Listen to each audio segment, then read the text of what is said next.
I have listened. We have voices from the north, voices from the south, voices from the west. And then I ask the question, who is marginalizing who? Even in this Senate, as far as I can recollect, all major appointments are subject to the confirmation of this Senate. Why is it that, no, most of the statutory positions, they are subject to confirmation by this Senate. And when I look at those who influence nominations, when they have their way, they nominate from family friends and nominate from their local government to go and serve federal institutions.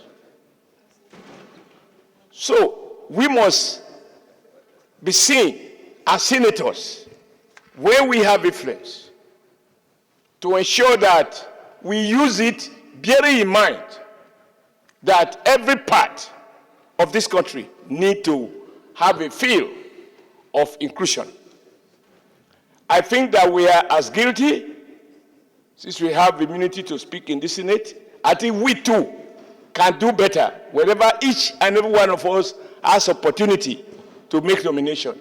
Thank you very much. Because I can point at some people who have been appointed on the basis of certain influences, and those appointments were not a fair reflection of the principle of federal character. Just to say that pointing fingers at others is cheap. What are we doing differently? May we have the wisdom first to practice it, and then encourage our committee to do the rest. Thank you. It should be according to the heights. On a lighter note, Mr. President and my dear colleagues, I rise to support this very important motion. The rationale has been sufficiently explained.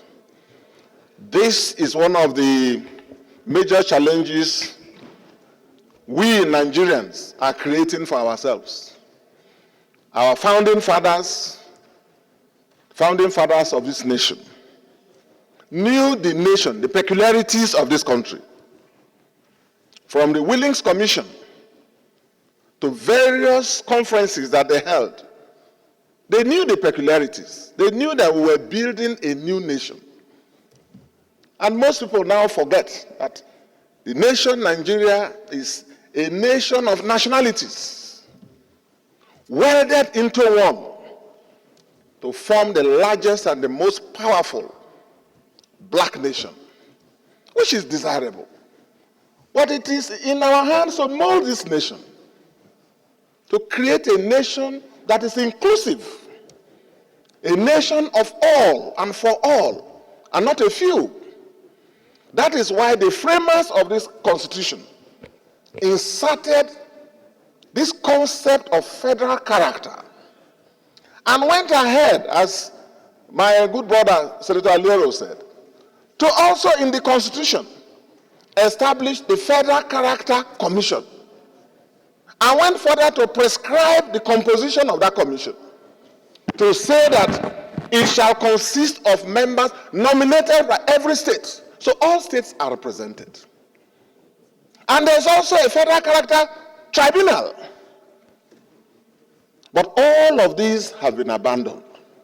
So now you go to ministries, you see people from one part of the country, maybe speaking one language, to the exclusion of others. And even in the state, it's not just about tribes and so on. It says the Constitution is very clear, as Senator Arelo read it, to make sure that in the formation or composition of the government of the Federation, there shall be no preponderance, none. So even in some states, if you go there, you will see that all the people they employ will be from one local government. That's a violation. That's a violation. So we're not just talking of big tribes and small tribes. It is a major problem that all Nigerian bureaucrats and people in authority are guilty of. It's not to say, oh, we blame only one side, and one side are, everybody is culpable. But it is time for us to rededicate ourselves to the founding ideals so that we can create a new Nigeria where everybody can have a sense of belonging. So I associate myself fully, Mr. President. I don't agree that we need an ad hoc committee. We already have a committee. The Senate rules are provided for the Committee of Federal Character, ably manned, and we should trust our committees. We should give them the support. The only thing I'd like to add is that because of the seriousness of this assignment, the time frame suggested will not be enough, one. And two, the leadership has to discuss with the President of the Federal Republic. The President is in our system, is a combination of a lot of things. He's the head of state. He is the commander-in-chief, yes.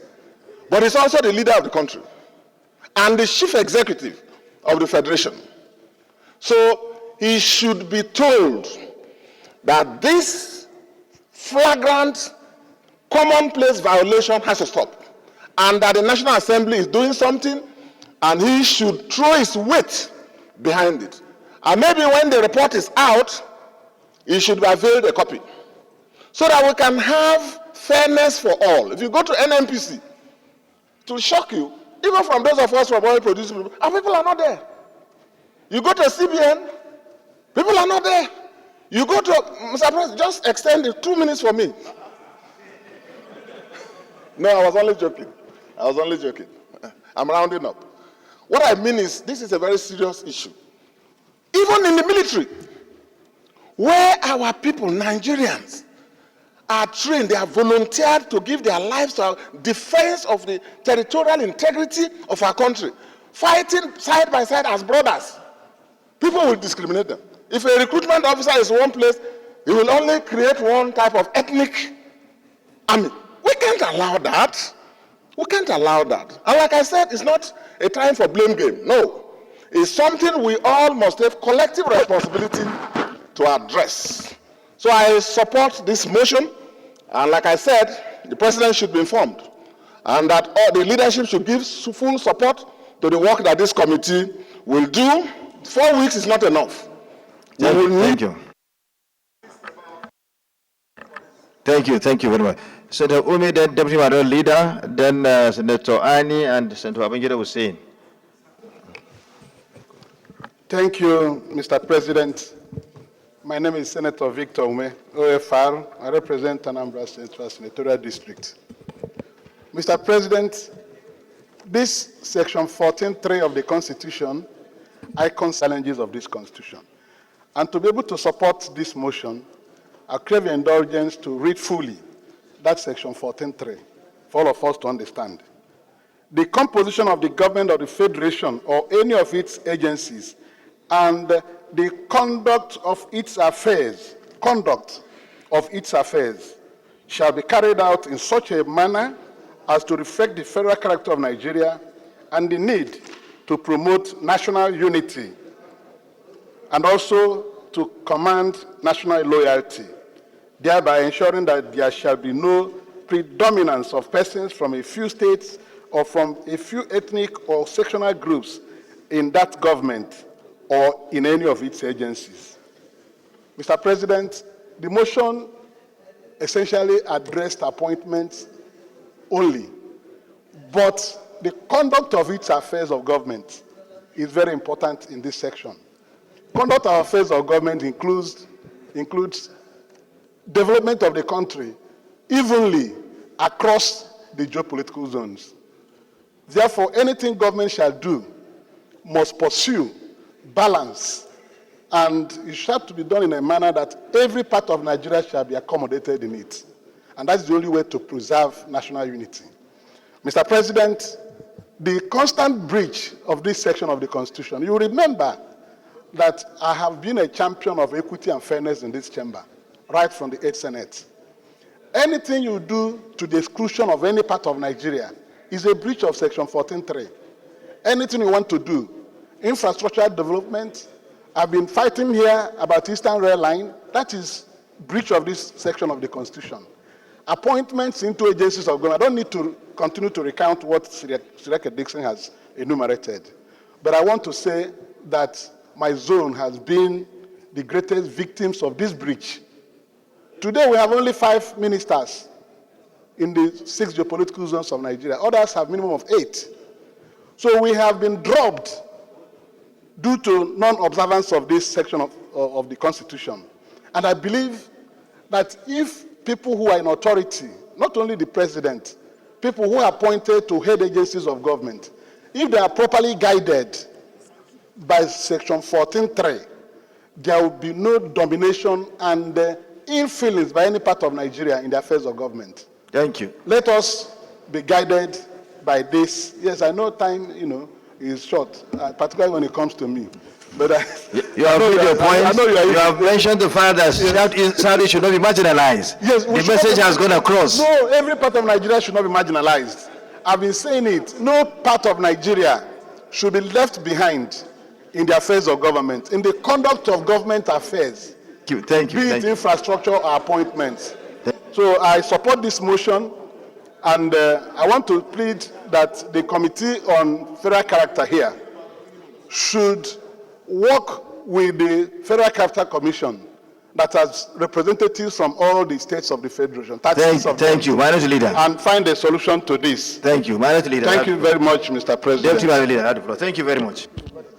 Thank you very much, Mr. President, my distinguished colleagues. I remain Oyewumi Kamarudin Olale, I represent Oshiomole Senatorial District.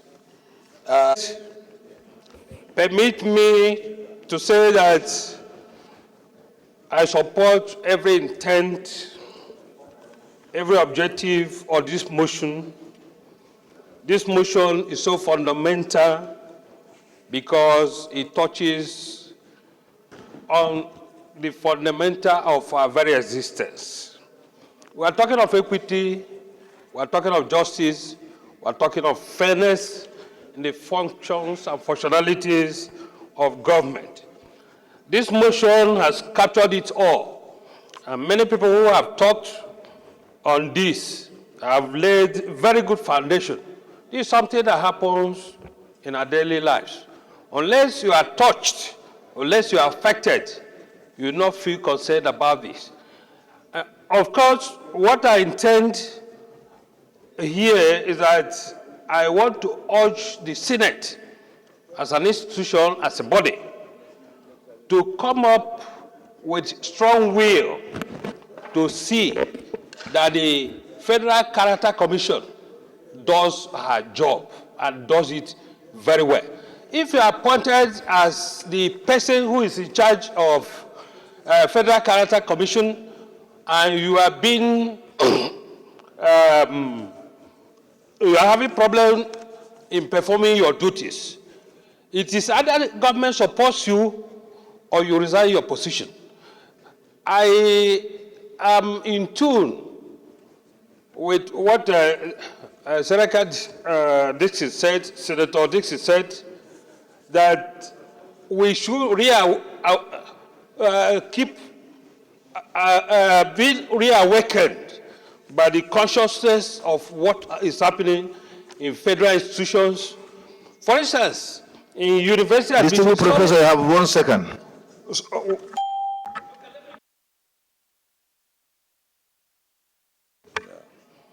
By saying that the Senate should take this up. Talking is one thing and doing is another. This is something that touches on the very fabric of our very existence, and we have to take it very seriously. Thank you. Thank you. I have a problem there. And positions.